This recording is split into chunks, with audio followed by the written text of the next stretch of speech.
പുത്തിരി കത്തിച്ച കൽവിലെ തേനൊലിക്കണ രാവ് രാവിന്റെ ചോട്ടിലെ മുത്തഴകത്തൊരു മാല ചുടണ റോള് മരന്റെ കൽവിലെ ആനന്ദം മുത്തുന്ന ചെഞ്ചേറും മുഞ്ചുള്ള നാള്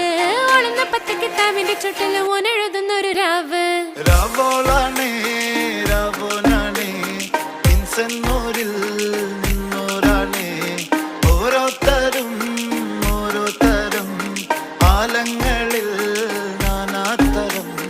തഞ്ചത്തില് താളത്തില് കാനോത്തിന് പാടുന്നൊരു ഓളത്തില് കൂട്ടായിട്ടാടാനയാളുണ്ടോ ഓളിഞ്ഞോ നിന്നൊരു വ്യത്യാസവുമില്ലെന്നത് ഇനിയുള്ളൊരു കാലത്ത് കാണാലോ ബാക്കിയുള്ളത്